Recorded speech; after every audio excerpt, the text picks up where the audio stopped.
walitti naqu Saayidoo reebsisu barbaadde. Amma too amma dhiiraa guraan kun dargaggeessa qeerroodha. Shabaaba achi ola deemaa jiruudha. Nama wayirraan gorreedha.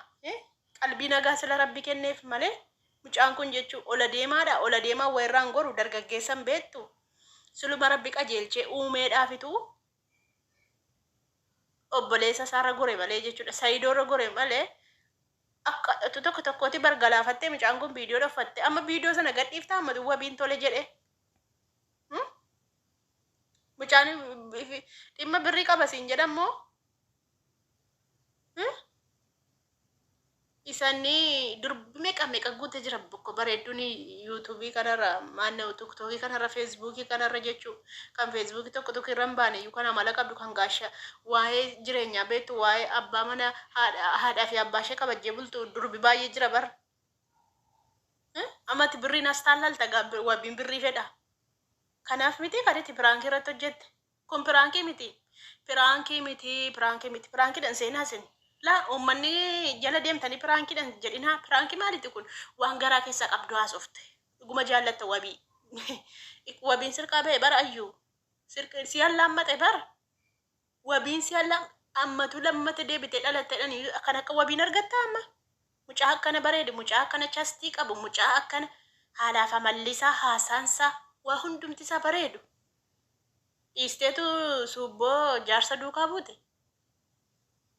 Birriif jette akkati birriif jette jaallatte an duruma ni mee. Namumatu nan dhaga'u namumatu nan hubatu malee ani dura ni mee jedhe akkati birriif jaallatte akkati jaalala hin qabneef. Amma kaan aantee amma waan garaa keessaa qabdu haasofte malee amma kun piraankiidha Ayuu.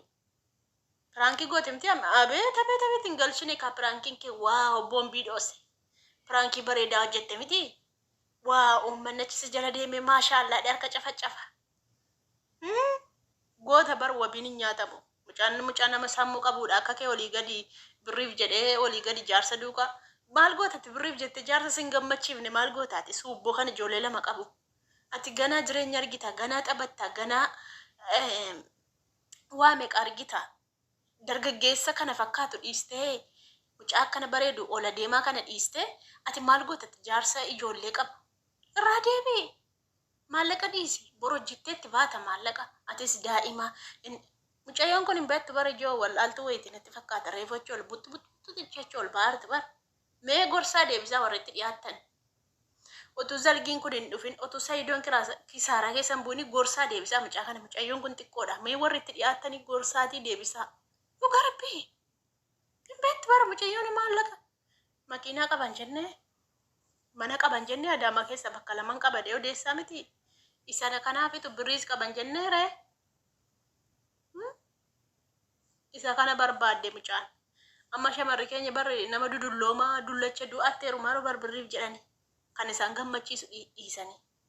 Kana bara Wabii amma isa laalte biddeen nyaataan ta'a. Wabii kana laalte hin quuftu ammati gaafuma bira teessu yookaanis immoo gaafa ijaan ilaaltu Wabii laalte ammati nyaattaa. Sin cufu dhugaa sin quubsu akkasumatti dassedhe. Quufa siif hin ta'u. Bara guyyaa 99 hin bultu ati Wabii akkasumatti ilaalte bifa isaa ilaalte gaafa haalaaf amala isaa ilaalte agabuu ooltee hin bultu ati. Birrii baashee godhu fayyaa qabda boroo jetteetti dhiyaata maanni birriin birrii isa dhiisanii du'an miti birrii dhiiftee duuta bara birriin kun dacheetti dabalamti mucattiin isin goyyoomsin garuu waan garaa keessaa qabdu goote. Piraankiin kun waanuma garaa keessaa qabdu goote jechuudha. Kun piraankii miti yaadatti garaatti yaaddeedha. Ta'us gara baatitti baatu fudhadhu badi. Birrii Saayidoo dhiiseeti garaan keessi meemee jira. Garaan keessi shakkee jira. Akka Wabiin sitti deebuuf kana malaa jirta. Sobdee kana malteeti. Amma birrii Saayidoo dhiisiti qabeenya Saayidoo sin nyaatiniiti. Obbo guddaa gara maayediin. Deebi'ediin. Gara jaartii isaatti deebu ati gara Wabii keetiitti deebii booko. Kanatu sii caala. Birriin maal sii gooti? Jireenya fayyaa qabaatte jennaan waa hundaniyyuu suutatti dhufaa jechuudha. Kanaaf jennaan ammati kan hin sitti muu qabu wanti yaadde kuni anaaf yaada gaariidha. Garuu birrii Saayidoon nyaadhan jedhin. Birrii Saayidoon nyaadhaa birrii Saayidoon akka godhee wal fudhannee banna hin jedhin malee dafqa isaatiin bu'in malee dafqa isaa inni hanyaatu haxaarratu ijoollee qaba ikkoo shamara qaba ijoollee shaqqan qaba waan ta'eef ijoollee isaatti na guddifatu borillee carraan kan kee waan irra si geessu hin beektu. Kanaaf iyyuu hamaa yaadin hamaa Saa'idootti yaadiniiti atofii kan kee wabii keetti deebi'i. Akkam sila lafa kanarra gangaladheetanii galateeffadha jechuudha sada. Otuuti wabiitti deebite mataadhaan galagala dhaabbadhe isin argisiisa. Feleqoo beektu miti feleqoon galagagalaa jechuudha tusee wabiitti deebite gammachuu addaatiin jechuudha gammachuu keessa ba'ee walirraa waan hin jaalladhuuf jecha feleqoo galagagalaa akkasitti biidoo isinii waraabaa jechuudha.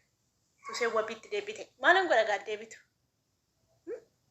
Dhugaa rabbii sila lafa kanarra gangaladhala. Gammachuu jechuudha achi bu'ee nan gangaladha mataadhaan dhaabbadhee feleqoo taqqabadha. Gammachuudha ka tusee wabiitti deebite maal jedhe silaa? Wayyoo wal jala dabarse maal godhu yaa wal jala dabarse ka maal godhu garuu jechuudha. Firaankii sama jette kana dhugaa godhi nu argisiisi.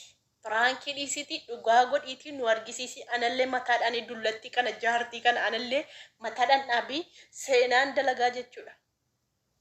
Wayne jaartii dulloomtuu naatilmaanii mataadhaan dhaabbatte akka wabiitti erbuuf jettee borillee dubbattaa jechuudha. Kanaaf iyyuu jechuudha atis daa'ima wabiinis daa'ima ijoolleedhaan nama ganaa dalagatuudha.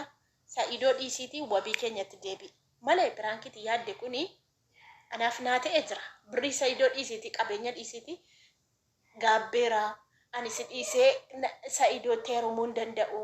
Sila qabeenya isaa ilaali amma nan gaabbe wabii koo jedhiiti wabiitti deebi. Amma si dabbaruun amma Sa'idoon amma si dabbara barannam jaartii gaafa jaartii isaa bira deeku jaartii isaa bira bula gaafa si bira dhufu immoo si bira bula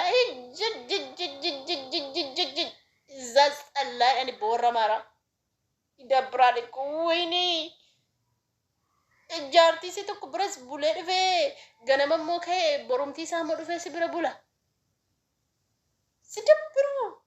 Qeerroo kana dhiiste isa akka bariidaa kana dhiiste gaafa abbaa ilmaanii bira baaran dabbara ammati suuta harka keessaa deeffadhu ayyuuko otuu zargin hin ga'in jaarsolii ergitaniitu jedhani otuu zargin hin ga'in otuu waa hundi hin dhumin otuu Sa'idoon keenya kisaaraatti hin galini suuta harka keessaa deeffadhu haadhooko maaloo ayyuuko keessaa deeffadhu wabiitti heeruma dhugaa rabbi maaloo isatu si hawwaata. Anillee garaan kona ciisa jechuu yeroo san nan gammada jechuudha.